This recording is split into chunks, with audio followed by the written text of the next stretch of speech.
Welcome करता हूं जितने भी सेकेंड ईयर के हमारे डियर स्टूडेंट हैं। तो सभी को आज दो क्वेश्चन जो कि हम लेकर आए हैं मेंटल हेल्थ नर्सिंग के ऊपर। तो आप लोग वीडियो को पूरा देखिएगा, चीज़ें को समझिएगा।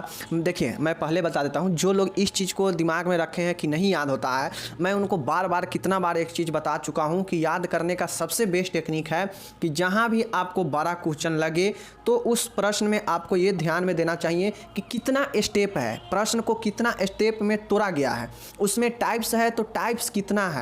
तो उस टाइप्स को दिमाग में आप रखेंगे तो आपको ये प्रश्न याद करना आसान हो जाएगा। उसके अंदर की चीज़ें ना याद रहते हुए भी आप लिख पाएंगे, आप उसको मेन चीज़ का याद रखेंगे। तो जैसे हम आज जो प्रश्न दो लेकर आए हैं, मानसिक स्तर परीक्षण मीन्स मेंटल स्टेटस एग्जामिनेशन। ये क्वेश्चन बार बार न जाने कितने बार शॉर्ट क्वेश्चन में रिपीट किया गया है, MSE मेंटल स्टेटस एग्जामिनेशन। अब ये आपके एग्जाम में क्वेश्चन पूछेगा तो ये अपने आप में बड़ा क्वेश्चन है, लेकिन इस क्वेश्चन में है कुछ नहीं, बस आपको क्या देखना है, तो मेन चीज़ें को देखना है कि क्या याद रखे कि आपको पता चले कि मेंटल स्टेटस एग्जामिनेशन होता क्या है, कैसे आप इसको डील कर पाएंगे एग्जाम में। तो उसके लिए सबसे पहले जानिए कि मानसिक स्तर परीक्षण होता क्या है। देखिए, मानसिक स्तर परीक्षण एक रोगी की मानसिक स्थिति का मूल्यांकन करने का रूपरेखा है। नाम से यह स्पष्ट है कि मानसिक स्तर परीक्षण मतलब किसी भी रोगी का मानसिक स्तर का परीक्षण करना, एग्जामिनेशन करना, यही होता है मानसिक स्तर का परीक्षण। अब ये जो परीक्षण किया जाएगा ये अनेकों प्रकार से किया जा सकता है किसी के मानसिक स्तर का परीक्षण। जैसे अगर कोई बीमारी का इलाज करवाना हो तो उसका विभिन्न प्रकार के टेस्ट होता है, उसी प्रकार से मानसिक स्तर का परीक्षण किसी का करना हो, मूल्यांकन करना हो तो उसका अनेकों प्रकार से किया जाता है। तो वही तो होगा परीक्षण, जिसका प्रयोग मनोचिकित्सक द्वारा साक्षात्कार के समय रोगी की मानसिक क्रियाशीलता के अनुसार आदि के मूल्यांकन हेतु किया जाता है। अब ये जो मानसिक स्तर का परीक्षण होता है, जब कौन मानसिक स्तर का परीक्षण कौन करता है, तो जो साइकोलॉजिस्ट होते हैं, जो मनोचिकित्सक होते हैं, उनको द्वारा जो है, जो साइकेट्रिस्ट होते हैं, उनके द्वारा काउंसलिंग जो इंटरव्यू किया जाता है। मतलब किसी भी मरीज का अगर मानसिक समस्या है, उसको मानसिक विकार है, तो उसे जो साइकोलॉजिस्ट होते हैं वो सबसे पहले ये समझते हैं कि इसे जो है वो इंटरव्यू काउंसिल के थ्रू इसको सही किया जाए। मीन्स अगर इसका सबसे पहले जाना जाता है कि इस व्यक्ति में किस प्रकार का जो है मानसिक प्रॉब्लम है, तो वही चीज़ों का मूल्यांकन किया जाता है इस मानसिक स्तर के परीक्षण में एक मनोचिकित्सक के द्वारा। अब ये जो मानसिक जो उसका प्रभावित होने का जो कैटेगरी है वो इमोशन हो सकता है, थॉट के आधार पर हो सकता है, मूड कैसा है, मूड कॉन्सेंट्रेशन वही है, उसके बाद है मेमोरी है, जजमेंट पावर है, आदि के मूल्यांकन हेतु किया जाता है। कोई भी व्यक्ति का जब भी मानसिक संतुलन गड़बड़ाता है तो उसका इमोशन प्रभावित होता है, सोच प्रभावित होता है, मूड कॉन्सेंट्रेशन मतलब मन स्थिरीकरण प्रभावित होता है, मेमोरी प्रभावित होता है, जजमेंट पावर किसी भी निर्णय लेने का जो शक्ति है वो ख़त्म होता है, प्रभावित होता है। और इसी सब चीज़ों का मूल्यांकन एक साक्षात्कार के द्वारा जो मनोचिकित्सक के द्वारा किया जाता है, मूल्यांकन मानसिक स्तर का, मानसिक रोगियों का। तो यही कहलाता है मानसिक स्तर का परीक्षण। ये चीज़ हो गया। अब देखिए, ये जो चीज़ें हैं मानसिक स्तर परीक्षण की रूपरेखा, formation of mental examination, mental status examination. अब ये जो मानसिक स्तर का जो परीक्षण होता है ये कई चरणों में होता है, तो इस चरण को आपको ध्यान में सबसे पहले रखना पड़ेगा। 4-5 चरण है। पहला चरण क्या है, ए में है कि समान बाहरी रूप एवं व्यवहार, मतलब कोई व्यक्ति समान रूप से कैसा बाहर से दिखा रहा है या उसका बिहेव कैसा है, इस आधार पर उसको जो है वो क्या किया जाता है, पता चलता है, उसका परीक्षण किया जाता है। दूसरा जो है बी में होगा। बी में मैं आप लोग को दिखाता हूँ, पहले आप लोग इसका आधार देख लीजिए। देखिए इसमें कितना है। उसके बाद आपका यहाँ पे आता है आवाज़ व बात करने का तरीका। इस तरीके से जो है पता किया जाता है, मानसिक स्तर का परीक्षण किया जाता है। तो पहला क्या था कि किसी भी व्यक्ति का पहचानना बाहरी बिहेव से। दूसरा था आवाज़ या बात करने के तरीके से पहचाना जाएगा। उसके बाद आपको आएगा सी में है मनोदशा, मतलब मूड कैसा है, किसी व्यक्ति का मूड कैसा है, उसके मनोदशा के बारे में जाना जाएगा, तब जो है उसके परीक्षण किया जाता है। नेक्स्ट डी में आता है थॉट, विचार के अनुसार कि किसका कैसा विचार है, और फिर उस विचार के अनुसार जो साइकोलॉजिस्ट होते हैं वो पहचानते हैं कि इसमें कैसा मानसिक विकार है। उसके बाद आता है आपका अवबोधन, परसेप्शन में किसी भी चीज़ का बोध सही से कर रहा है या नहीं कर रहा है, वो चीज़ें है। एफ में अंतर्दृष्टि, मतलब उसके अंदर की भावनात्मक चीज़ें कैसा है, उसके क्षमता अपने खुद को समझने का है कि नहीं है, तो ये होता है अंतर्दृष्टि। और जी में है ध्यान संकेंद्रण, मतलब ध्यान केंद्रण, कंसंट्रेशन, तो ये होता है। और एच में है मेमोरी, तो ये सब के आधार पर जो है उसके ये सब तरीका है। आई में है जजमेंट कैपेसिटी, तो ये सब होता है निर्णय लेने का एक जो है व्यक्ति में। तो देखिए आपको यहाँ पे 9 टाइप से यहाँ पे बताया गया है। 9 टाइप से क्या बताया गया है आप लोग को मैं यहाँ पे बता देता हूँ। 9 टाइप से क्या बताया गया है? 9 टाइप से बताया गया है मानसिक स्तर का परीक्षण का रूपरेखा इस 9 स्तर पर तैयार किया जाता है। अब बहुत लोग का होगा दिक्कत होगा याद करने में, अब उनको यही नहीं याद रहेगा कि कितने तरीक़ा से जो है मानसिक स्तर किया जाएगा, किस रूपरेखा में, तो इस चीज़ को आपको समझना पड़ेगा। तो ये देखिए अब ऐसा नहीं है कि ये समान बाहरी रूप एवं व्यवहार, मतलब कैसा उसका रूप है, कैसा व्यवहार दिख रहा है बाहरी से, बाहर से, उसके आधार पर। दूसरा था कॉन्सेंट्रेशन, जजमेंट पावर, ध्यान केंद्रित, वही सब है। तो इस सब चीज़ों, इमोशन, मतलब देखिए जो हम लोग ऊपर पढ़े हैं ना, ऊपर हम लोग अभी कहाँ पढ़े, ए वाला thought, mood, concentration, memory, judgement power, ये सब चीज़ों को आपको इसके आधार पर जो है क्या किया जाता है, व्यक्ति का जो है वो मानसिक स्तर का परीक्षण किया जाता है। अब इसी सब आधार में आपको कुछ कुछ पॉइंटें लिखना पड़ेगा। जैसे ये बाहरी एवं व्यवहार के आधार पर है, तो इसमें कुछ 9-10 पॉइंटें हैं। जैसे चेतना, कॉन्शियस, अचेतन, आलसी, चेतन, मूर्खतापूर्ण, आधी सोई अवस्था। देखिए कॉन्शियस मतलब कॉन्शियस, चेतना मतलब व्यक्ति के अंदर कितना किसी चीज़ के लिए जागृत है, इस चीज़ को जो है वो चेतना के थ्रू दर्शाया जाता है। एक किसी भी व्यक्ति का भाव यहाँ से पता चलता है, दिखता है। नेक्स्ट है, दूसरा है आपका पहनावा है। पहनावा, अब कोई भी व्यक्ति अपने व्यवहार या बाहरी रूप से अपना क्या दिखाता है, पहनावा भी उसको एक जो है जो वो क्या करता है उसके स्तर से पता चलता है। अब कपड़ा से भी आदमी जो है, जब आप साइकोलॉजिस्ट के पास जाइएगा तो कपड़ा देख के ही आपका बता देगा कि हाँ इसका बिहेव कैसा होने वाला है। तो किसी भी, और आमतौर पे भी अच्छे लोग क्या करते हैं, आपको कपड़ा से जज कर लेते हैं कि आप कैसे कपड़ा पहन रहे हैं, तो आपका जो मेंटलिटी है कैसा हो सकता है। तीसरा है व्यक्तिगत स्वच्छता, आपके स्वच्छता से है, कोई व्यक्ति आपको देख लेता है बाहर से ही कि हाँ ये व्यक्ति का बिहेव कैसा होगा या बाहर से कैसा दिख रहा है। तो व्यक्तिगत स्वच्छता जो है, पर्याप्त, अपर्याप्त, बिल्कुल गंदा, कैसा है, अगर पर्याप्त है तो बहुत अच्छा माना जाएगा, अपर्याप्त है तो ठीक ठाक माना जाएगा, बिल्कुल गंदा है तो आप जो है आपका मानसिक संतुलन भी बिल्कुल ख़राब है। चौथा है व्यक्तिगत आदतें, आपका पर्सनल आदतें कैसा है, खाने की मात्रा, खाने का, सोने का तरीका, सोने की अवधि, मल मूत्र उत्सर्जन। देखिए हम लोग क्या देख रहे हैं, हम लोग देख रहे हैं यहाँ पे कि समान बाहरी रूप एवं व्यवहार, मतलब समान बाहरी रूप मतलब एक आदमी नॉर्मल तौर पे उसका बिहेव कौन कौन से चीज़ें से अच्छे दिख सकता है, कौन कौन से चीज़ें से जो है क्या क्या दिखता है किसी आदमी का बिहेव। तो हम लोग जानते हैं कि कौन से आदमी किसी चीज़ में कितना कॉन्शियस है, तो इस चीज़ पर भी पता चलता है। उसके बाद पहनावा और हवा से भी पता चलता है, ग्रूमिंग से भी। उसके बाद व्यक्तिगत स्वच्छता से भी पता चलता है कि व्यक्ति का मानसिक स्तर कैसा है। व्यक्तिगत के आदतें मतलब पर्सनल हैबिट कैसा है व्यक्ति का, गलत आदत है, बुरी आदत है, कैसा सोते हैं, कैसा सोने का तरीका है, कैसा खाता है, कैसे, इस सारे चीज़ों का जो है एक आदत होता है। उस आदत के तौर तरीके से भी लोग पता लगा लेता है कि ये जो है ये व्यक्ति कैसा मानसिक स्तर का है।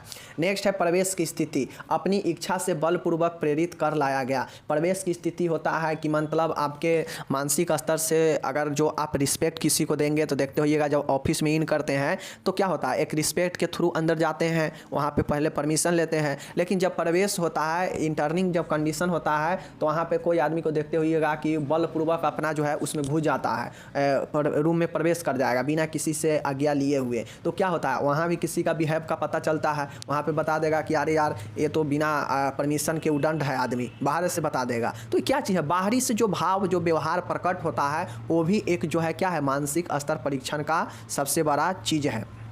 छठा है साक्षात्कार के दौरान अवस्था। अब किसी के सामने इंटरव्यू के दौरान आप कैसा बिहेव कर रहे हैं, आप जो इंटरव्यू लेने वाला है उसके सामने आप कैसा बिहेव दिखा रहे हैं खुद को, तो ये भी बहुत बड़ा इंपॉर्टेंट निभाता है। चेहरे की अभिव्यक्ति मतलब आपका फेशियल एक्सप्रेशन। अब देखिएगा इस फेशियल एक्सप्रेशन में होता है कि कोई आदमी बहुत खुशनुमा चेहरा रखता है, कोई बहुत बंद आंखें करके आंखें नीचे कर लेता है, भाव विहीन होता है। तो ये सब जो चीज़ें होता है ये चेहरे के एक्सप्रेशन से पता चलता है। और जब आप किसी के सामने जाएंगे इंटरव्यू वगैरह देने तो आपका चेहरे से वो पता कर लेता है कि ये व्यक्ति में कितना ज़्यादा टैलेंट है। नेक्स्ट आपका चाल। चाल मतलब छोटे छोटे जो अच्छे व्यक्ति होता है उसका जो चाल होता है छोटे छोटे विश्वास युक्त होता है। और एक होता है कि लड़खड़ाहट युक्त मतलब काफ़ी तेज़ी से चल रहा है, मतलब उससे कोई जल्दबाजी है, तो ये प्रकार के इसे गलत माना गया है। उसके बाद है नौमा है निकटता सौहार्द। मतलब सौहार्द मतलब होता है कि सबसे मिलजुल कर रहना। तो एक आपका जो आपके अंदर जो क्वालिटी बिहेव होगा एक अच्छे लोगों से जो है वो आप तुरंत सबसे घुल मिल जाएंगे सौहार्दपूर्ण। और जब आप एक अच्छे बिहेव के नहीं होंगे तो आपका कठिन होगा किसी के साथ सौहार्द बनाने में। और ज़्यादा आप अगर एटीट्यूड वाले होंगे तो बिल्कुल किसी से स्थापित नहीं हो पाएगा। तो वही चीज़ें होता है सौहार्द। देखिए मैं आपको सीधा सीधा बताता हूँ कि वो तमाम चीज़ें जो आपके ये लगे कि हाँ ये चीज़ें जो है हमारे तौर पे बाहरी रूप से हमारे बिहेव को दिखा सकता है, वो आप लोग लिख दीजिएगा बाहरी रूपरेखा तथा व्यवहार। इसमें ए पॉइंट में देकर आप लोग जितना मन हो सके, बहुत सारा एग्जाम्पल के तौर पर हम लोग देखे भी हैं, आपको जितना मन हो उसमें आप लोग को लिखना है कि हम क्या क्या चीज़ें से या कोई हमें कौन कौन से चीज़ें से हमें जजमेंट कर लेगा बिना किसी चीज़ का, सिर्फ देख कर ही। तो यही देख कर जजमेंट कर लेता है, मतलब बाहर से ही आपको सारा चीज़ें कोई जजमेंट कर लेगा कि हाँ ये कैसा है, कैसा चलता है, कैसा इसका बिहेव दिखता है, बाहर से कैसा है। तो ये चीज़ होता है। ए नंबर में था कि बाहरी रूपरेखा एवं व्यवहार। दूसरा है आवाज़ व बात करना। आवाज़ व बात करने का मतलब है कि कैसा आप जो है आवाज़ बोल रहे हैं, कैसा किसी के साथ टॉक कर रहे हैं, इससे जो है आपके मानसिक स्तर का पता चलता है। कोई अगर साइकोलॉजिस्ट है तो पहला तो आपको बाहरी रूपरेखा और व्यवहार से परीक्षण करेगा तो उसको पता चलेगा कि हाँ कैसा है। दूसरा जो स्टेप है वो है आपका आवाज़ व बात करना। आपके आवाज़ जो करने से कैसा लाउडली करते हैं, मीडियम करते हैं, एकदम स्लो करते हैं। उसके बाद है बात आप कैसा कर रहे हैं, एकदम इरिटेट होकर कर रहे हैं या खुशनुमा मन से कर रहे हैं। तो इन भी जो है वो उसके आधार पर जो है आवाज़ व बात करने के आधार पर भी लोग आपके जो चीज़ों को है वो मानसिक तौर पे आपका परीक्षण कर लेता है। तो देखिए आपको मैंने क्या बताया कि मेन चीज़ को याद रखिए। पहला पॉइंट क्या था, बाहरी रूपरेखा एवं व्यवहार। उसके आधार पे जितने भी चीज़ होगा कैसे उसको आपको डिटरमाइन होगा कि हाँ यह बाहरी रूप से इसका व्यवहार कैसे कैसे सही दिखेगा, कैसे गलत दिखेगा, तो वो लिखिएगा। दूसरा है आवाज़ व बात करना। स्पीच एंड टॉक के आधार पर मानसिक परीक्षण होता है जिसमें बोलने की प्रक्रिया स्वतः कोई बोलने लगता है, कोई हिचकिचा कर बोलता है, कोई मौन मतलब सुस्त थोड़ा थोड़ा बोलता है, एकदम चुप रहता है। तो ये होता है आपका बात। दूसरा है दर समान होगा, मंद होगा, तीव्र होगा। बात करने की जो आपका होगा या आवाज़ जो होगा वो दर समान होगा, नॉर्मल होगा, या मंद होगा या तीव्र होगा, बहुत अधिक तीव्र होगा। तो ये सब बात व आवाज़ करने के हिसाब से पता चलता है। नेक्स्ट है प्रतिक्रिया समय समान होगा, अति अल्प होगा, देर से अस्पष्ट। अब किसी से आप बात कीजिएगा तो उसका प्रतिक्रिया आप तुरंत दे दीजिएगा या थोड़ा देर रुक के दीजिएगा या बिल्कुल उसको नहीं दे पाइएगा। तो ये होता है प्रतिक्रिया आप कैसे दे रहे हैं किसी के बात का या आवाज़ का। चौथा है स्पष्टता व संबंध। स्पष्टता और संबंध में मतलब होता है कि स्पष्ट व संबंधित, मतलब जो भी क्वेश्चन किया जाए तो वो क्वेश्चन से रिलेटेड ही जवाब दे और बिल्कुल स्पष्ट दे, तो यही होता है। और नेक्स्ट है संपर्कहीनता। संपर्कहीनता तो देखिए मैं आपको सीधा ये बताना चाहूँगा कि अगर आप जो हमने बताया 9 पॉइंट कि ए में है बाहरी रूपरेखा और बाहरी रूपरेखा तथा व्यवहार, दूसरा था आवाज़ और आवाज़ तथा बात करना। उसके बाद सी नंबर में है मनोदशा। मनोदशा मीन्स होता है कि आपका मन है जो किस स्थिति में है, चिंतित है, भयग्रस्त है, उग्र है, उदासीन है, खुश है, घबराहट है। मनोदशा का आपका बनावट कैसा है। तो मान गए 5 नंबर का क्वेश्चन है और 2-2 लाइन अगर 9 पॉइंट लिख देंगे, जैसे सी हो गया 3 यहाँ, इसमें 2-2 3-3 पॉइंट लिखते जाएंगे तो ऑटोमेटिक 5 नंबर दे देगा। तो ये चीज़ें होता है। सी में है मनोदशा। मनोदशा। उसके बाद है डी में है विचार मतलब थॉट, कैसा कैसा थॉट के आधार पर, जैसे विचार, विचारों की विषय वस्तु, इच्छाएं, उत्पीड़न, आत्महत्याएं आदि, असहायता, निराश, अपराध, व्यर्थता, गौरव, विष, विनाश। विचारों का स्तर भी होता है, कैसा विचार आ रहा है, भय वाला है, विभ्रम वाला है, रोग भ्रम वाला है या भय वाला है, तो ये सब विचार है। उसके बाद इसी में होता है विचार धारा भी होता है। तो थॉट भी, थॉट के अनुसार विचार से भी आपके जो है बिहेव के बारे में वो मानसिक स्तर का परीक्षण किया जाता है। ई में है अवबोधन, परसेप्शन। अब किसी भी चीज़ का आपके अंदर कैसा धारणा बना हुआ है, किसी के बारे में आप कैसा आपके अंदर बोध हो रहा है, आप सोच रहे हैं, भ्रम फैला रहा है या भ्रांति है, विभ्रम है, गलत धारणाएं है, आत्मवंचता है या आत्महीनता है, तो ये सब जो अवधारणा होता है वही होता है अवबोधन। तो पाँचवा में है अवबोधन, ध्यान में रखिएगा। एफ में है अंतःदृष्टि, इनसाइट। रोगी द्वारा अपने व्यक्ति, स्थान, रोग के कारण व रोग की वर्तमान स्थिति को समझने की क्षमता अंतःदृष्टि कहलाती है। अंतःदृष्टि मतलब वह खुद के अंदर झांक के देखेगा और अपने आप को जो है या अपने से रिलेटेड चीज़ों को वो सोचेगा, तो ही होता है अंतःदृष्टि। तो ये भी चीज़ एक बहुत बड़ा इम्पोर्टेंट रोल निभाता है। अंतर्दृष्टि हो गया। जी में है ध्यान संकेंद्रण मतलब कॉन्सेंट्रेशन। अब किसी भी रोगी का ध्यान स्थिर अस्थिर है, इस पर विचार किया जाता है एक साइकोलॉजिस्ट के द्वारा। एच में है स्मरण शक्ति, मेमोरी। व्यक्ति वह योग्यता जिसके द्वारा मस्तिष्क में एकत्रित सूचनाओं को मस्तिष्क के चेतन में दोहराया जा सके, स्मरण शक्ति कहलाता है। 9 में है निर्णय क्षमता, किसी के अंदर किसी भी काम के लिए किसी भी बुद्धि का, तो ये जो निर्णय क्षमता होता है पूर्णतः आपके विवेक पर और आपके बुद्धि ज्ञान पर निर्भर करता है कि आप किसी भी चीज़ को कैसे निर्णय कर रहे हैं। तो देखिए 9 पॉइंट है, इस 9 पॉइंट को आप लोग दिमाग में रखिएगा तो चीज़ों को आराम से डील कर लीजिएगा। कौन कौन पॉइंट था? तो पहला पॉइंट हम लोग क्या देखे हैं? तो पहला पॉइंट देखे हैं बाहरी रूप तथा व्यवहार। दूसरा हम लोग क्या देखे हैं? आवाज़ एवं बात करना। उसके बाद थॉट विचार। उसके बाद था क्या चीज़? Judgement capacity. उसके बाद था जजमेंट एवं कैपेसिटी। उसके बाद था आदतें हैबिट। उसके बाद पर्सनल व्यक्तिगत हैबिट मतलब कैसा है आदतें हैं। ये सब चीज़ें आप 9 पॉइंट जो हमें अभी यहाँ पे बताए हैं ABCD करके जो था, और उसके अंदर का मैटर का छोड़ दीजिए, पहले ABCD करके जो है उसको याद कीजिए। जैसे कॉन्सेंट्रेशन, इनसाइट, उसके बाद था यहाँ पे परसेप्शन, उसके बाद आपका था थॉट, उसके बाद आपका है मनोदशा मूड, उसके बाद आपको यहाँ पे था आवाज़ व बात करना व्यक्तिगत। ये सारे चीज़ को आप 9 जो आई तक दिया गया है इसको सिर्फ पॉइंट में याद रखिए। पॉइंट में जब याद रखेंगे तो आपके अंदर साइकोलॉजी से संबंधित कुछ ज्ञान है तो चीज़ों को आराम से लिख देंगे। तो ये चीज़ें होता है। अब हम लोग चलते हैं नेक्स्ट क्वेश्चन पर। अब देखिए एक क्वेश्चन बहुत ज़्यादा इंपॉर्टेंट है, आपसे पूछेगा कि अनिवार्य क्रियाबद्धता स्नायु विक्षिप्त OCD या प्रेत बाधा विकार को परिभाषित कीजिए। देखिए OCD जो होता है उससे हम लोग प्रेत बाधा मतलब नहीं कहता कि किसी को भूत पकड़ लिया है, इससे भूत से ग्रसित हो चुका है, आत्मा इसको पकड़ चुका है, वही होता है प्रेत बाधा विकार से परिभाषित कीजिए। इसके कारण व चिन्ह लिखिए। इसी को शॉर्ट में बोलते हैं OCD। OCD मतलब होता है obsessive compulsive disorder. Obsessive compulsive disorder आपसे पूछ देगा ऑब्जेक्टिव में फुल फॉर्म कि OCD का फुल फॉर्म क्या होता है, तो obsessive compulsive disorder. Obsessive compulsive disorder ध्यान में रखिएगा, एक कॉपी में नोट कर लीजिए।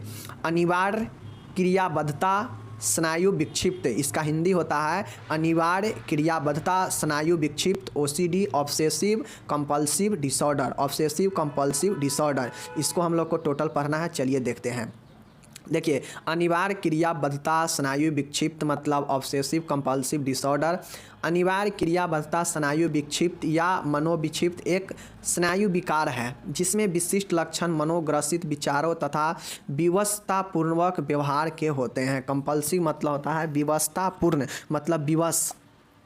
तो देखिए अनिवार्य क्रियाबद्धता मतलब स्नायु विक्षिप्त क्या होता है, तो इसमें ये होता है कि इसमें मनो आपका विक्षिप्त होता है या मनोविक्षिप्त एक स्नायु विकार है। स्नायु विकार का मतलब होता है कि ये जो है आपके जो मन है, आपका जो पूरा मानसिक है उसको प्रभावित करता है। इसमें आपका शारीरिक प्रभावित जो है वो नहीं होता, आपका इसमें मन जो है बिल्कुल प्रभावित हो जाता है। इसमें विशिष्ट लक्षण दिखाई देते हैं, मन आपका ग्रसित हो जाएगा, विचारों से गलत गलत थॉट आने लगेगा अथवा विवशतापूर्वक व्यवहार उत्पन्न हो, मतलब आपके अंदर ऐसा व्यवहार उत्पन्न हो जाएगा OCD पीड़ित में कि आपका जो व्यवहार होगा वह बिल्कुल विवशपूर्ण हो जाएगा। मतलब किसी भी चीज़ में आप विवश हो जाइएगा, जिस चीज़ में से आप इफेक्टेड हो जाएंगे, मतलब आपका विचार बिल्कुल जो है विवशतापूर्ण हो जाएगा। विवश मतलब जानते हैं, लाचार हो जाएगा। यही चीज़ें होता है कि मानसिक मनोग्रस्ती विचारों अथवा विवशतापूर्ण व्यवहार के होते हैं। ये विशिष्ट लक्षण होता है जिसमें स्नायु विकार होता है। ये हो गया आपका OCD। देखिए, इसमें और कहा जाता है कि मनोग्रसित बार बार और निरंतर रहने वाले उन विचारों, सोचों, कल्पनाओं अथवा अंतः प्रेरणाओं को कहते हैं जो जागरूकता पर हमला करते हैं और भावहीन होते हैं। इसमें रोगी एक ही कार्य को बार बार दोहराता है। जो OCD होता है, इसमें मन जो है वो क्या होता है, निरंतर जो है आप जो चीज़ के बारे में सोच रहे हैं, बार बार ध्यान उसी पे जाता है, उसी पे विचार जाएगा, उसी पर के बारे में कल्पना करते हैं और इसी से रिलेटेड आपके अंदर जो है मोटिवेशन जगता है। जबकि एक क्या होता है, आपका निगेटिव चीज़ें होता है जो आपके प्रेरणाओं पर हमला करता है, आपके कॉन्शनेस पर हमला करता है और रोगी उसी के बारे में जो है बार बार दोहराते रहता है। तो ये होता है OCD। OCD क्या है, तो OCD एक ऐसी स्थिति होता है जिसमें मनोग्रस्त जो रोगी होते हैं वो बार बार किसी एक ही चीज़ के बारे में कल्पना करते हैं, उनका मन जो है विक्षिप्त हो जाता है और उनके अंदर जो जागरूकता होता है उस पर हमला कर देता है। ये चीज़ें जिसके बारे में वो बार बार सोच रहा है, कल्पना कर रहा है, उसके अंदर ऐसा थॉट आ रहा है जो उसको भावहीन बना देता है। उसके अंदर जो भाव होना चाहिए वो भाव को ख़त्म कर देता है और रोगी एक ही चीज़ के बारे में बार बार सोचने लगता है। यही होता है OCD, ऑब्सेसिव कंपल्सिव डिसऑर्डर। ये चीज़ को याद रखिए। देखिए, अनिवार्य क्रियाबद्धता स्नायु विक्षिप्त के क्या कारण हो सकते हैं, इसके कारण लिखते हैं क्योंकि यह एक मानसिक बीमार है। माता पिता के इस रोग से पीड़ित होने पर बच्चों में यह रोग 5 से 7% पाया जाता है। देखिए, आनुवांशिक रोग होता है। पहला कारण है जीनेटिक फैक्टर। अगर कोई व्यक्ति का माता पिता अगर इससे ग्रसित रहा हो OCD से, तो OCD से ग्रसित रहने की स्थिति में 5 से 7% उम्मीद रहता है कि उसके बच्चा में भी ये पाया जाए। 80 से 90% मोनोजाइगोटिक और लगभग 50% द्विगुणज डाइजोगोटिक जुड़वा में इस प्रकार का विकार पाया जाता है। मतलब ये जो 5 से 7% होने का जो उम्मीद रहता है कि माता पिता का हुआ है तो बच्चे में भी होगा, तो ऐसे 80 से 90% जो है मोनोजाइगोटिक जो होते हैं उनमें होने का चांस रहता है और 50% जो है वो डाइजाइगोटिक मतलब द्विगुणज जिसे जुड़वा कहते हैं उसमें होने का ये लक्षण पाया जाता है। तो चीज़ों को समझ लीजिएगा कि 80 से 90 मोनोजाइगोटिक में और 50% जुड़वा में होने का चांसेज रहता है आनुवांशिक कारण के अगर कारण हो रहा है तो। दूसरा है जैविक कारण, बायोलॉजिकल फैक्टर। इसमें दिमाग के विभिन्न भागों में असमानताएं, गैर अपेक्षिक अपसमार के समान विकार तथा न्यूरोट्रांसमीटर सेरोटोनिन की अनियमितता शामिल है। बायोलॉजिकल फैक्टर में इसमें ये होता है कि आपका दिमाग जो है बायोलॉजिकल रूप से जो क्रिया होना चाहिए वो प्रभावित हो जाता है और इसमें जो चीज़ें होना चाहिए वो बिल्कुल समान से असमान की तरफ चला जाता है। वही होता है जैविक कारण, जिसमें आप किसी गलत धारणाएँ में फंसने लगते हैं और फिर उसी के बारे में बार बार ख्याल आपके दिमाग में आने लगता है। तो यही होता है जैविक कारण। चौथा है आपको यहाँ पे, चौथा देख सकते हैं बचपन के अनुभव, ईयरली लाइफ एक्सपीरियंस। दूसरों की नकल तथा रोगों के कारण किसी निकट संबंधी की मृत्यु, निराशा, अधिक काम करना आदि जीवन की मुख्य घटनाएं भी इसका कारण बन सकती है। देखिए, जो बचपन के अनुभव होता है कि अगर मान गए बचपन में आपके सामने में किसी व्यक्ति का मृत्यु हो गया हो या आपके संबंध में किसी का निराशा हो, बहुत ही अधिक कष्ट हो, तो इन सब चीज़ों से एक्सपीरियंस के आधार पर जो है ये सब भी होने का चांसेज रहता है क्योंकि व्यक्ति में वैसे ही ख्याल, उससे रिलेटेड चीज़ें मन में आने लगता है। और क्या है, मन में आने के बाद क्या होता है, एक प्रकार से अंधविश्वास का पैदा होता है और लोग कहते हैं कि वही प्रेत बाधा हो गया है। उसके बाद है मनोवैज्ञानिक कारण, साइकोलॉजिकल फैक्टर्स। इसमें कमज़ोर एवं प्रभावहीन अनुकूल प्रक्रिया का विकास एवं लक्षणों की पुनरावृत्ति होना शामिल है। देखिए, ये जो मनोवैज्ञानिक कारण होता है कि इसमें आपका जो मन है वो एक प्रकार से विक्षिप्त हो चुका है, टूट चुका है। इसमें साइकोलॉजिकल फैक्टर कुछ हो सकते हैं जिसमें आपका मन जो है उस टाइप से विकास नहीं हो पाया है जो होना चाहिए। तो ये भी एक कारण जो है होता है मनोवैज्ञानिक कारण। अब यहाँ पे कारण ख़त्म हो गया, अब लक्षण की तरफ हम लोग चलते हैं। तो पहले एक बार हम लोग और रिपीट कर लेते हैं कि OCD का क्या क्या कारण था। तो देखिए, यहाँ पे कारण क्या था, आनुवांशिक कारण था, जैविक कारण था, बचपन के अनुभव था, मनोवैज्ञानिक कारण था। बस 4 ही कारण तो था, याद करना कितना ईजी है। क्या क्या कारण था, जेनेटिक कारण, बचपन का एक्सपीरियंस, अनुभव, उसके बाद क्या था कि यहाँ पे देखिए ना, मनोवैज्ञानिक कारण और उसके बाद था कि जैविक कारण। तो ये 4 प्रकार से आप लोग लिख दीजिएगा, ज़्यादा इसमें कारण नहीं था। अब इसका हम लक्षण देखते हैं ओसीडी का। क्या लक्षण दिखाई देता है अगर किसी में ओसीडी हो तो? मनोग्रस्ति से संबंधित आशंकाएं। आशंकाएं मतलब क्या होता है कि आपके अंदर आशंकाएं उत्पन्न होने लगेगा कि हमें ये चीज़ हो गया है। गंदी विपरीत विचारों तथा मनोवैज्ञानिक विषय के संबंधित मनोग्रसित विकार। इसमें जो दिमाग में विचार आएगा वो विपरीत आएगा, गंदी विचार के आएगा। तो ये चीज़ होता है ओसीडी। तीसरा है हिंसक यौन संबंध अथवा घृणित प्रकृति की मनोग्रसित कल्पनाएं। इसमें जो है आपका यौन क्रिया से संबंधित आपके मन में गलत गलत अवधारणाएं आता रहेगा। अगर ओसीडी से ग्रसित व्यक्ति है तो समझिए अगर आपके अंदर जो है एक यौन से संबंधित कोई गलत गलत धारणा आ रहा है तो आपका ओसीडी है। घृणित प्रकृति की मतलब घृणा, आप किसी के प्रति घृणा हो या यौन से संबंधित आपके मन में उठ रहा हो तो समझिए ओसीडी का लक्षण है। चौथा है मनोग्रसित धारणाएं अथवा चिन्ह जो थॉट टेकल्स एक्ट के जादुई फार्मूले पर आधारित है। देखिए मनोग्रसित धारणाएं अथवा जो चिन्ह है वो थॉट टेकल्स एक्ट के जादुई फार्मूले पर आधारित है। तो ये भी एक जो है मनोग्रसित धारणाएं लक्षण में है। उसके बाद मनोग्रसित से डर लगेगा। मनोग्रसित, देखिए ओसीडी क्या है? मनोग्रसित मतलब मन जो है आपका वो ग्रसित हो चुका है ऐसे गलत अवधारणाओं से, ऐसे सोच हो चुका है जो आपके अंदर उसी से संबंधित थॉट उत्पन्न हो रहा है। आप अपने अंदर के अवधारणाओं को गलत अवधारणा बना चुके हैं और वो आपको डाइवर्ट कर रहा है, आपके अंदर जो जागरूकता है उसको वो विक्षिप्त कर रहा है, उसको ख़त्म कर रहा है। वही तो ओसीडी होता है। तो यही मनोग्रसित से संबंधित डर लगता है। मनोग्रसित अंतः प्रेरणाओं विशेषकर आत्मा अपमान संबंधी बातें इसके अंदर आने लगता है। ये सब लक्षण दिखाई देगा। अनिर्वायता एवं समर्पित वियता नियंत्रक हो सकती है। देखिए इसमें अनिर्वायता और समर्पित जो है नियंत्रक मतलब अपने आप पर कंट्रोल हट जाएगा। उसके बाद है ये सब चीज़ें आपको हो सकता है। तो ये सब जो चीज़ें हैं ये सब आपका जो है ये लक्षण दिखाई देता है। तो ये चीज़ों को जो है आपको लिखना होगा ओसीडी में। तो ये चीज़ें यहाँ पे है। बाद बाकी हम लोग मिलते हैं अगले वीडियो में। ओसीडी के बारे में हम लोग यहाँ तक क्या चीज़ देख चुके हैं। हम लोग से क्वेश्चन पूछा गया है ओसीडी के बारे में। ओसीडी के बारे में क्या पूछा गया था कि ओसीडी के प्रबंध लिखे, तो प्रबंध हम लोग अगले वीडियो में देखेंगे। अभी हम लोग क्या देख चुके हैं कि हम लोग यहाँ पे ऑब्सेसिव का देख चुके हैं, ऑब्सेसिव देख चुके हैं, ओसीडी देख चुके हैं, ओसीडी क्या होता है इसके कारण और लक्षण चिन्ह देख चुके हैं। अब आप लोग इसको है आराम से जो है लिख सकते हैं, परीक्षा में 5 नंबर में पूछेगा। तो मिलते हैं अगले वीडियो में, तब तक धन्यवाद। मैंने क्या बताया?